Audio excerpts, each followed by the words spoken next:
Vamos então fazer uma oração para que a gente possa meditar nesse momento na palavra do Senhor. Vamos fazer uma oração nesse momento. Então. Oremos. Querido Deus e eterno Pai, muito obrigado, Senhor, pelo privilégio que temos de meditar em Tua Santa Palavra nesse momento. Que Teu Santo Espírito, Pai, fale ao nosso coração nesse dia de hoje e que possamos ser transformados e moldados por essa palavra que queremos ouvir, Pai amado. Muito obrigado por tudo que o Senhor tem feito e seja conosco. É o que rogamos e agradecemos em nome de Jesus. Amém. Nós iremos, então, fazer uma meditação aqui no livro de João, no capítulo 6, para que a gente possa enxergar Cristo aqui no capítulo 6 de João, pregando a justiça dele, pregando a justiça pela fé, realmente, o que é a verdadeira justificação pela fé. Vamos dar uma olhada aqui em João, no capítulo 6, verso 22. Vamos ver essa controvérsia que aconteceu aqui nesse capítulo, que nos ensina muitas coisas que são maravilhosas em relação a essa mensagem que nós temos para levar para o mundo, as 3 mensagens angélicas, né? A terceira mensagem, que é a justificação pela fé. Veja só o que ele diz aqui no verso 22, diz assim: No dia seguinte, quando a multidão que ficara no outro lado do mar viu que não havia ali nenhum outro barco, exceto aquele no qual seus discípulos haviam entrado, e que Jesus não entrara com seus discípulos naquele barco, mas que os seus discípulos tinham ido sós, contudo, outros barcos haviam chegado de Tiberíades para perto do lugar onde comeram o pão, após o Senhor ter dado graças. Portanto, vendo a multidão que Jesus não estava ali, nem os seus discípulos, eles também embarcaram e foram a Cafarnaum em busca de Jesus. E achando-o no outro lado do mar, disseram-lhe: Rabi, quando tu chegaste aqui?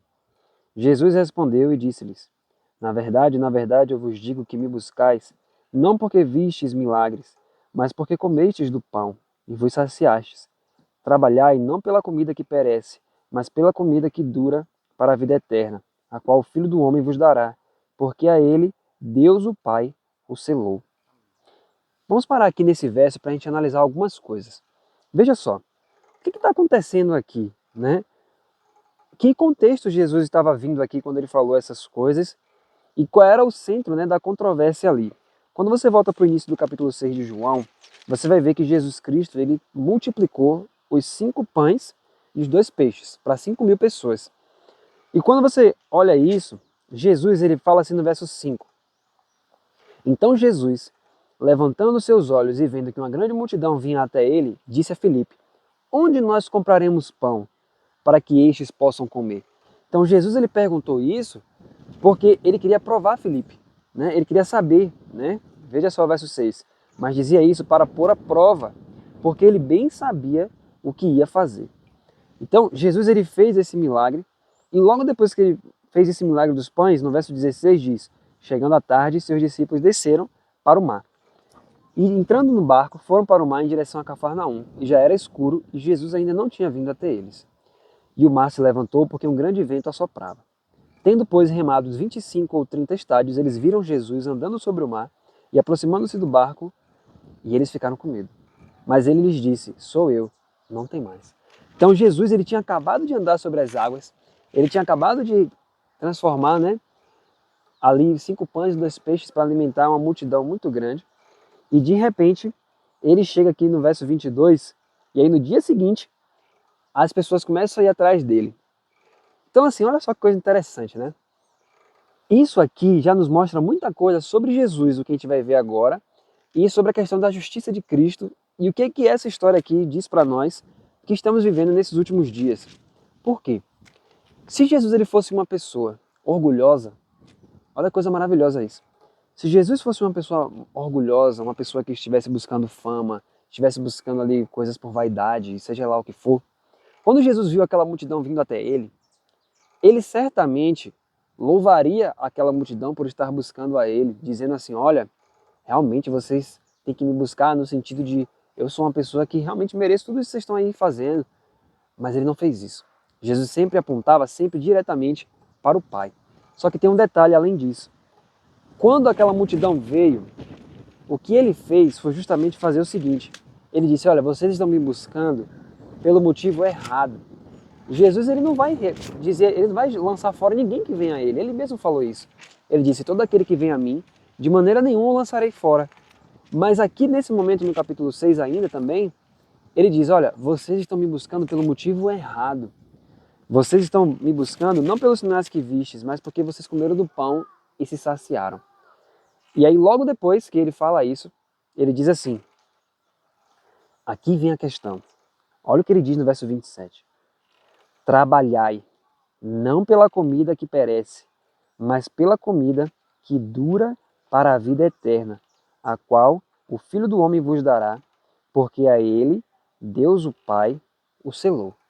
Então, na verdade, o que Jesus estava querendo dizer aqui no verso 27? Ele nunca lança ninguém fora, mas aqui ele nos dá verdadeiramente o verdadeiro motivo de buscar a ele.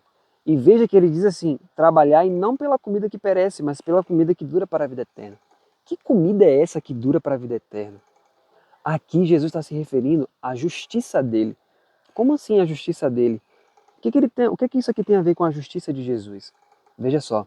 Certa vez, João, no capítulo 4, quando ele estava ali no contexto daquela mulher samaritana, os discípulos disseram para Jesus, mestre, come. E Jesus fala assim, a minha comida, vamos até ler esse verso, vale muito a pena o que ele vai dizer. Está em João, no capítulo 4. Olha só que coisa linda, queridos. Isso é a coisa mais brilhante. Jesus diz assim, no capítulo 4, verso 34, diz assim, ó, o meu alimento, ou a minha comida, é fazer a vontade daquele que me enviou e completar a sua obra. Então, quando Jesus diz, trabalhai pela comida que não perece, ele está se referindo à vontade de Deus, à justiça de Deus, ao reino de Deus. Então, ele está dizendo, olha, a minha comida, trabalhe por essa comida, trabalhe para que em você seja feita a vontade de Deus, como é no céu, assim também na terra, para que as obras de Deus sejam feitas em você. A pessoa que Jesus estava ali mostrando, na verdade assim, a verdade que Jesus estava mostrando era vista na própria pessoa dele, porque a vontade de Deus se fazia expressa na vida de Jesus. Então Jesus ele mesmo disse, a minha comida é fazer a vontade de meu Pai. E ele assim se alimentava a cada dia. Ele fazia a vontade de Deus, mas era Deus operando nele. João capítulo 14 ele diz, as obras que eu faço, as palavras que eu digo, não as digo por mim mesmo, mas o Pai que está em mim é que faz as obras. Então, na verdade, a vida de Jesus sempre foi um constante desdobrar da operação do próprio Deus Pai, também por meio do Espírito Santo. Então, Jesus ele diz, olha, trabalhem por essa comida, não trabalhem somente por essa comida que perece, porque o ser humano ele vive ansioso diariamente, ele vive com tantos problemas, é sempre relacionado às coisas dessa terra, preocupações, tristezas, angústias, perplexidades, sempre pelas questões terrenas, mas Jesus diz, olha, existe uma comida que satisfaz, nada nessa terra satisfaz, mas o que verdadeiramente satisfaz é a vontade de Deus na nossa vida. Isso é interessante porque muitas vezes a gente olha a vontade de Deus como sendo algo que a gente tem que suportar. Às vezes a gente vai orar e a gente diz assim, ah Senhor, eu estou pedindo isso, mas que seja feita a tua vontade. E quando a gente fala isso, seja feita a tua vontade, vem um desânimo, porque a gente pensa assim, ah, a vontade de Deus, eu tenho que suportar essa vontade, eu tenho que me adequar a essa vontade. Como se a vontade de Deus fosse sempre contrária a nós. Mas muitas vezes, querido, na verdade, todas as vezes, a vontade de Deus ela é sempre e sempre vai ser a melhor. E muitas vezes a nossa vontade precisa ser ajustada a dele porque a nossa vontade não é a melhor para nós. A gente pensa que muitas vezes aquilo que a gente quer seria o melhor para nós, mas não é. E Deus ele sabe disso, ele sabe justamente como nos ajudar e quando nos ajudar. Deus vê o fim desde o princípio. O Espírito de Profecia diz que se nos fosse mostrado, né, se nós conseguíssemos enxergar as coisas como Deus enxerga, nós iríamos ver verdadeiramente, né, o trato que Ele tem para conosco, e nós escolheríamos o mesmo caminho que Ele escolhe para nós, porque Ele sabe de tudo, né? E Ele é bom. E a Bíblia diz que os leõezinhos, né, eles podem até passar fome e tudo, mas aqueles que temem a Deus, de nada tem falta. Deus ele sempre supre todas as necessidades dos seus filhos. E é isso que Jesus está dizendo aqui, quando ele fala, trabalhai não pela comida que perece, mas pela comida que dura para a vida eterna, a qual o Filho do Homem vos dará, porque a ele, Deus o Pai, o selou. O que é interessante é que para nós aqui que estamos ouvindo isso, né, a gente pode ser a primeira vez que a gente está entendendo que essa comida que ele está dizendo é o fazer a vontade de Deus, ou manifestar da justiça de Deus na vida. Mas acredite, os judeus que estavam ouvindo ali, naquele momento que Jesus falou isso, eles entenderam isso. Eles entenderam o que Jesus estava querendo dizer. Tanto é que, olha que coisa maravilhosa. No verso 28, assim que Jesus fala dessa comida, olha qual foi a pergunta que eles fizeram, porque eles compreenderam o que Jesus estava dizendo. Olha o verso 28. Então lhe disseram, o que devemos fazer para realizar as obras de Deus?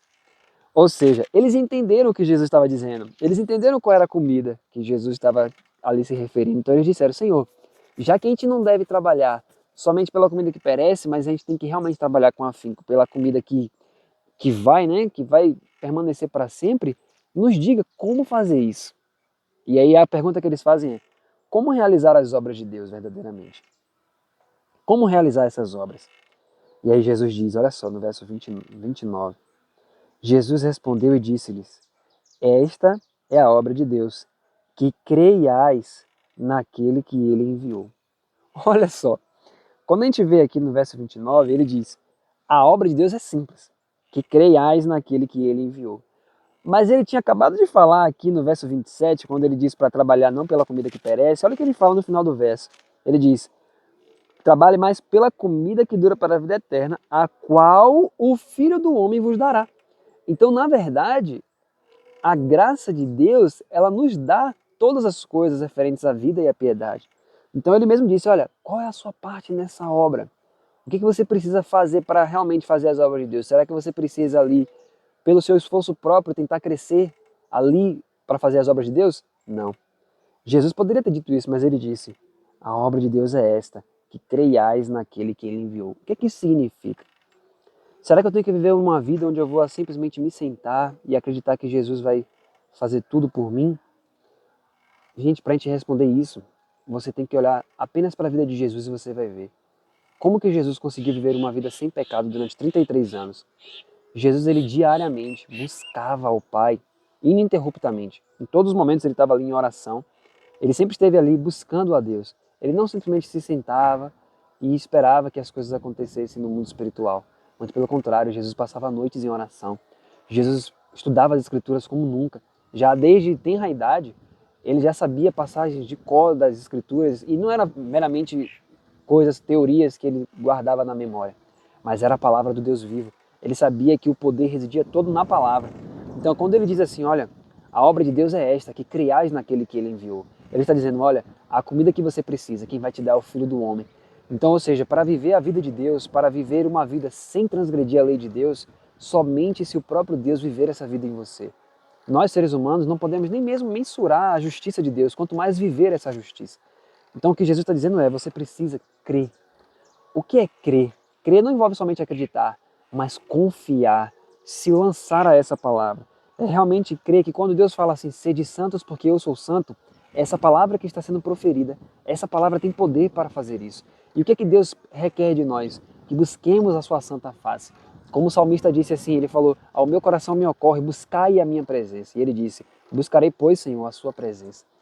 Então o que ele estava dizendo ali era, olha, o Senhor tem me chamado, o Senhor tem me atraído. Jesus disse, quando eu for levantado da terra, todos atrairei a mim mesmo. E Ele está atraindo a gente.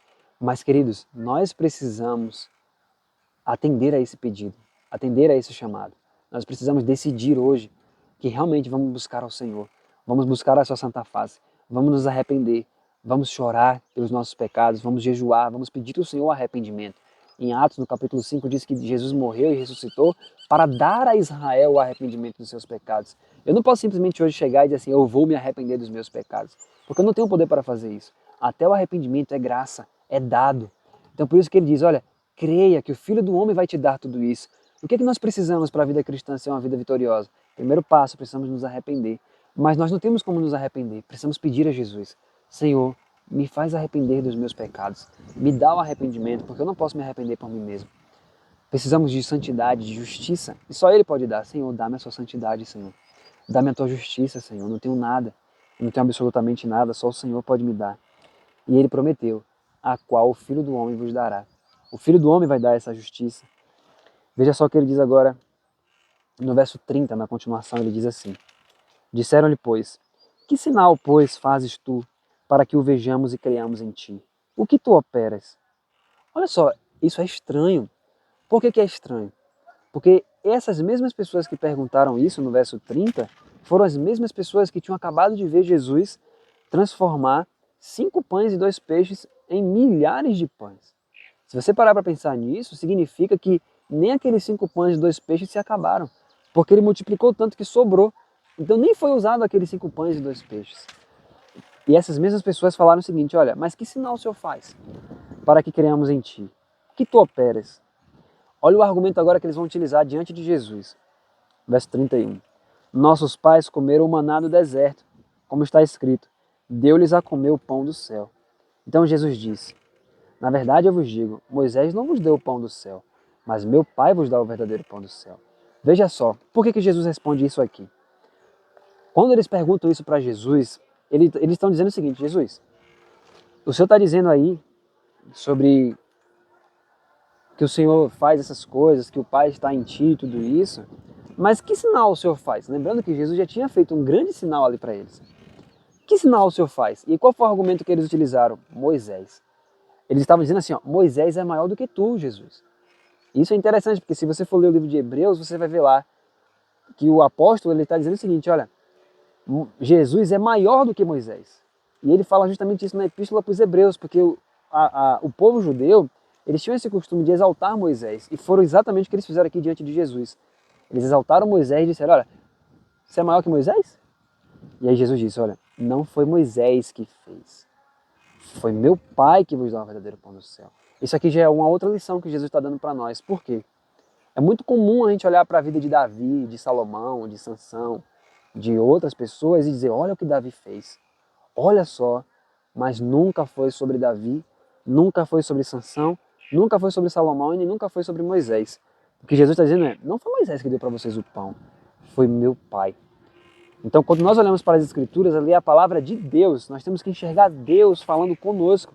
A Bíblia não é Deus e Moisés, é Deus e eu, utilizando Moisés para falar comigo. Então, Deus não quer que eu fique focando em Moisés, Deus quer que eu ouça Ele falando diretamente para mim. Essa é a lição que Jesus está dando. Enxerguem Deus fazendo as coisas. Verso 33. Porque o pão de Deus é aquele que desce do céu e dá vida ao mundo. Então disseram-lhe: Senhor, dá-nos sempre desse pão. Jesus lhe disse: eu sou o pão da vida. Aquele que vem a mim nunca terá fome, e quem crê em mim nunca terá sede. Mas eu vos digo que vós também me tendes visto, mas não credes. Todo aquele que meu Pai me dá virá a mim, e o que vem a mim, de modo algum o lançarei fora. Porque eu desci do céu não para fazer a minha própria vontade, mas a vontade daquele que me enviou. Aqui, queridos, reside um poder inigualável nessa frase aqui. Por quê? Nós acabamos de ver o que significa a comida que não perece. E olha agora o que Jesus acaba de dizer. Ele diz assim, ó: eu desci do céu não para fazer a minha própria vontade. O que é que ele está falando aqui? O que eu acabei de pregar para vocês sobre essa comida, eu estou demonstrando para vocês que na minha vida eu vivo o que eu prego. E era isso que dava a diferença da pregação de Jesus para a pregação dos judeus, dos fariseus daquela época. Porque os fariseus, eles estudavam as escrituras como uma mera teoria para explicar para os outros. Mas Jesus, ele entendia a palavra de Deus como sendo para ele.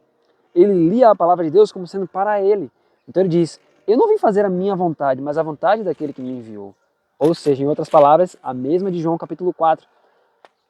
Uma comida eu tenho para comer. O meu alimento é fazer a vontade do meu Pai. E aí ele diz, verso 39, e esta é a vontade do Pai que me enviou, que nenhum de todos aqueles que me deu se perca, mas que eu o ressuscite no último dia. E esta é a vontade daquele que me enviou, que todo aquele que vê o Filho e crê nele possa ter a vida eterna, e eu o ressuscitarei no último dia. Então essa é a vontade de Deus. A vontade de Deus é a nossa ressurreição. Só que quando a gente vai entender isso aqui, que a vontade de Deus é a nossa ressurreição, e ele falou: eu o ressuscitarei no último dia. A gente pode ser tentado a pensar que o poder da ressurreição ele reside somente no dia que Jesus foi descer dos céus com poder e grande glória. Esse foi o erro da irmã de Lázaro. Porque quando ela, logo 2 capítulos à frente, quando Jesus fala assim, ó, seu irmão vai ressuscitar, e ela diz: eu sei, Senhor, que ele vai ressuscitar, mas ele vai ressuscitar no último dia. Ou seja, ela pensou o seguinte: não, o Senhor falou isso, mas dentro da escatologia, lá no final ele vai ressuscitar. E Jesus falou: não, você não está entendendo. A vontade de meu Pai é que eu ressuscite essas pessoas já desde agora. E como assim que Jesus vai ressuscitar essas pessoas desde agora? A ressurreição de Lázaro foi um símbolo do que Jesus faz conosco hoje. Por quê? Eu vou abrir Romanos no capítulo 8. Ele vai ressuscitar as pessoas no último dia? Vai. Mas por que essas pessoas vão ressuscitar? No livro Vivendo pela Fé ele fala sobre isso. Porque durante os dias de sua vida, elas aprenderam a ler a Bíblia como sendo a voz de Deus para elas. Então, no último dia, quando Jesus disser, levantai, levantai, levantai, vós que dormis no pó, elas vão entender que essa voz é para elas. Então, elas ressuscitam. Então, por isso que ele diz, os mortos ouvirão a sua voz. E por que vai ter morto que vai ouvir a voz e não vai levantar? Porque eles não recebem essa palavra. Então, quando ele falou para a irmã de Lázaro, ele falou assim, olha, seu irmão vai ressuscitar. Ela falou, Senhor, isso é lá no último dia. Ele falou, não. Eu não disse que se você crer, verá a glória de Deus. As promessas de Deus não estão só para o futuro, elas devem ser vividas hoje. E como que eu posso viver o poder da ressurreição hoje? Está escrito aqui em Romanos capítulo 8. Olha o que ele diz aqui, ó. Romanos capítulo 8, verso 11, diz assim, ó. Mas se o Espírito daquele que ressuscitou a Jesus dentre os mortos habita em vós, aquele que ressuscitou a Cristo dentre os mortos também vivificará os vossos corpos mortais pelo seu Espírito que habita em vós. O que isso significa? O poder da ressurreição, o mesmo poder que vai tirar os mortos da tumba, que vai tirar Adão da tumba, esse mesmo poder está disponível para mim agora. Nesse exato momento, para me fazer andar em toda a vontade de Deus, em toda a plenitude de Deus. O poder da sua ressurreição. Então, por isso que também aqui no livro de Efésios, veja só o que ele diz aqui, ó. Efésios capítulo 4, diz assim. Veja só o que ele vai dizer aqui. Eu vou ler um verso aqui que diz assim, ó. Efésios capítulo 4, olha o que ele diz no verso 22. Verso 21. Se é que o tendes ouvido, veja que é sempre ouvir a palavra, e por ele fostes ensinados, como a verdade está em Jesus, que concernente ao procedimento anterior, vos despojeis do velho homem, ou seja, a própria palavra acaba com o seu velho homem, ela mata o seu velho homem, que é corrupto segundo as cobiças do engano. Verso 23. E vos renoveis, renovar, ou seja, tornar aquilo novo de novo. Esse é o poder da ressurreição, no espírito da vossa mente. Então, Deus vai pegar essa mente carnal, vai aniquilar essa mente e vai colocar uma outra mente. Essa mente carnal morre e a ressurreição é de uma nova mente. E que mente é essa que habita agora no ser humano? A mente de Cristo. Por isso que também aqui na Bíblia ele fala assim, ó, para conhecê-lo e o poder de sua ressurreição. Esse é o poder da ressurreição. E era justamente era isso que Jesus estava ensinando no capítulo 6 de João. Veja que toda essa verdade e essa controvérsia estava ali no capítulo 6. E muitas vezes a gente lê isso aqui e não enxerga. Mas Cristo Jesus estava ensinando a verdadeira justiça pela fé ali para aqueles judeus que não compreendiam e exaltavam Moisés sem compreender o que o próprio Moisés ensinava. Então nós precisamos hoje, pela graça de Deus, receber o poder de sua ressurreição.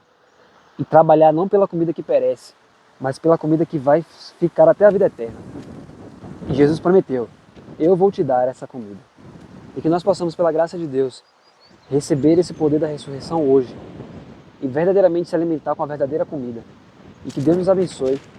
E que isso seja uma realidade prática em nosso dia a dia, em nome de Jesus. Vamos fazer uma oração então, para a gente finalizar? Oremos. Querido Pai que está nos céus, a Ti toda a honra, toda a glória e todo o louvor pelos séculos dos séculos. Pedimos ao Senhor Jesus essa comida que não perece, mas que fica para a vida eterna. Nos alimenta desse pão, Senhor, porque somos necessitados, famintos. E que a Sua justiça se manifeste em nós, Senhor. E que possamos, Senhor, verdadeiramente viver o poder da Sua ressurreição hoje. Essas bênçãos te pedimos e desde já te agradecemos em Teu nome, Jesus. Amém, Senhor.